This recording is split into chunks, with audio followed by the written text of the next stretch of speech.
ಕನ್ನಡ ಪರ ಹೋರಾಟಗಾರರು ಇವತ್ತು ಅಖಂಡ ಕರ್ನಾಟಕ ಬಂದ್ಗೆ ಕರೆಯನ್ನ ಕೊಟ್ಟಿದ್ದಾರೆ. ಆದರೆ ಮೆಜೆಸ್ಟಿಕ್ KSRTC ಬಸ್ ನಿಲ್ದಾಣ ನೋಡಿದ್ರೆ ಈ ಒಂದು ಬಂದ್ಗೆ ಯಾವುದೇ ರೀತಿ ಬೆಂಬಲ ಇಲ್ಲ ಅನ್ನೋದು ಎದ್ದು ಕಾಣಿಸ್ತಾ ಇದೆ. ಸದ್ಯ ನಾನು ಇವಾಗ KSRTC ಬಸ್ ಸ್ಟಾಪಲ್ಲಿ ಇದ್ದೀನಿ. ನೀವು ನೋಡ್ತಾ ಇರ್ಬೋದು, KSRTC ಬಸ್ ಸ್ಟಾಪ್ ಅಂತ ಹೇಳಿದ್ರೆ ಬೆಂಗಳೂರಿಗೆ ಬೇರೆ ಬೇರೆ ಭಾಗದಿಂದ, ರಾಜ್ಯದ ಮೂಲೆ ಮೂಲೆಗಳಿಂದಲೂ ಕೂಡ ಸಾಕಷ್ಟು ಜನ ಪ್ರಯಾಣಿಕರು ಪ್ರತಿನಿತ್ಯವೂ ಕೂಡ ಬಂದು ಇಳಿತಾರೆ. ಹಾಗೆ ಇಲ್ಲಿಂದಲೂ ಕೂಡ ಬೇರೆ ಬೇರೆ ಭಾಗಕ್ಕೆ ಸಾಕಷ್ಟು ಜನ ಪ್ರಯಾಣಿಕರು ಹೋಗ್ತಾರೆ. ಆದರೆ ಇಲ್ಲಿ ನೀವು ನೋಡ್ತಾ ಇರ್ಬೋದು, ಎಂದಿನಂತೆ ಪ್ರಯಾಣಿಕರು ಬೆಳಗ್ಗೆ ಬಂದು ಬೇರೆ ಬೇರೆ ಊರುಗಳಿಗೆ ಹೋಗೋರು ಅಥವಾ ಬಂದು ಇಳಿಯೋರು ಎಲ್ಲರೂ ಕೂಡ ಆರಾಮ್ಸೆ ಬಂದು ಓಡಾಟವನ್ನು ನಡೆಸ್ತಾ ಇದ್ದಾರೆ. ಹಾಗೆ ಕಂಡಕ್ಟರು, ಡ್ರೈವರ್ಗಳು ಕೂಡ ಅಂದರೆ ಪ್ಯಾಸೆಂಜರ್ಸ್ಗಳಿಗೆ ಎಲ್ಲೆಲ್ಲಿ ಹೋಗಬೇಕು, ಏನೇನು ಆಗಬೇಕು ಎಲ್ಲರೂ ಕೂಡ ಟಿಕೆಟನ್ನು ಕೊಡ್ತಾ ಇರುವಂಥದ್ದು. ಯಾವುದೇ ರೀತಿ ಇಲ್ಲಿ ವ್ಯವಸ್ಥೆಯಲ್ಲಿ ಬದಲಾವಣೆಗಳು ಕಾಣಿಸ್ತಾ ಇಲ್ಲ. ಅದ್ರ ಜೊತೆಗೆ ನೀವು ನೋಡ್ತಾ ಇರ್ಬೋದು, ಮೆಜೆಸ್ಟಿಕ್ನಲ್ಲಿರುವಂತಹ ಎಲ್ಲ ಅಂಗಡಿ ಮುಂಗಟ್ಟುಗಳು ಕೂಡ ಓಪನ್ ಆಗಿದೆ. ಯಾರ ಒಂದು ಬಂದ್ ಎಫೆಕ್ಟು ಕೂಡ ಇಲ್ಲಿ ಕಾಣಿಸದೇ ಇರುವಂಥದ್ದು.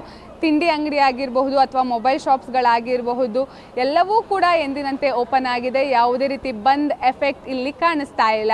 ಏನು ಕನ್ನಡಿಗ ಕಂಡಕ್ಟರ್ ಮೇಲೆ ಇಲ್ಲಿ ಹಲ್ಲೆ ಆಗಿರುವಂಥದ್ದು. ಹೀಗಾಗಿ ಮೊದಲೆಲ್ಲವೂ ಕೂಡ ಅಂದರೆ 1 ತಿಂಗಳ ಹಿಂದೆಯೇ ಈ ಒಂದು ಕರ್ನಾಟಕ ಬಂದ್ಗೆ ಕರೆಯನ್ನು ನೀಡಲಾಗಿತ್ತು. ಆ ಒಂದು ಸಂದರ್ಭದಲ್ಲಿ ಏನು ಕೆಲವೊಂದಿಷ್ಟು KSRTC ಹಾಗೆ BMTC ನೌಕರರು ಈ ಒಂದು ಬಂದ್ಗೆ ಬೆಂಬಲವನ್ನು ಸೂಚಿಸಿದ್ರು.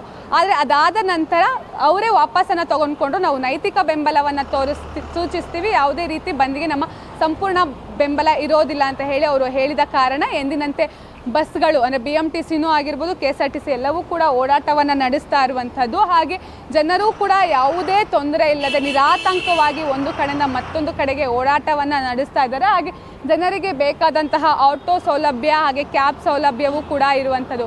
ಒಟ್ಟಿನಲ್ಲಿ ಇಲ್ಲಿ ಈ ಒಂದು ಬ್ಯುಸಿ ಲೈಫನ್ನು ನೋಡಿದ್ರೆ ಮೆಜೆಸ್ಟಿಕ್ಕಲ್ಲಿ ಯಾವುದೇ ರೀತಿ ವ್ಯತ್ಯಾಸಗಳು ಇಲ್ಲ. ಪ್ರಮುಖವಾಗಿ KSRTC ಬಸ್ ಓಡಾಟವು ಇರೋದ್ರಿಂದ ಜನರಿಗೆ ಯಾವುದೇ ರೀತಿ ತೊಂದರೆ ಆಗೋದಿಲ್ಲ ಅನ್ನೋದು ಇಲ್ಲಿಯವರೆಗೂ ಕೂಡ ಎದ್ದು ಕಾಣಿಸ್ತಾ ಇದೆ. ಆದರೆ 11 ಗಂಟೆಯ ಬಳಿಕ ಈ ಒಂದು ಪರಿಸ್ಥಿತಿಯಲ್ಲಿ ಬದಲಾವಣೆ ಆಗುವಂತಹ ಚಾನ್ಸಸ್ ಕೂಡ ಇರಬಹುದು. ಹಾಗೆ ಕೆಲವೊಂದಿಷ್ಟು ಆಟೋ ಚಾಲಕರು ಹೇಳ್ತಾ ಇರುವಂಥದ್ದು, ನಾವು ಈಗ ಆಟೋನ ನಿಲ್ಲಿಸ್ತೀವಿ, ಬಂದ್ಗೆ ಬೆಂಬಲವನ್ನು ಕೊಡ್ತೀವಿ ಅಂತ ಹೇಳಿ. ಆದರೆ ನಿಜಕ್ಕೂ ಕೂಡ ಆಟೋ ಹಾಗೆ ಟ್ಯಾಕ್ಸಿಗಳು ಎಷ್ಟರ ಮಟ್ಟಿಗೆ ಬಂದ್ ಆಗತ್ತೆ ನಿಜಕ್ಕೂ ಕೂಡ ಅನ್ನೋದನ್ನ ಕಾದು ನೋಡಬೇಕಾಗಿದೆ. ಕ್ಯಾಮ್ರಾ ಪರ್ಸನ್ ಜಯರಾಮ್ ಜೊತೆ ಸುಷ್ಮಿತಾ ಪೂಜಾರಿ, ಪವರ್ TV ಬೆಂಗಳೂರು.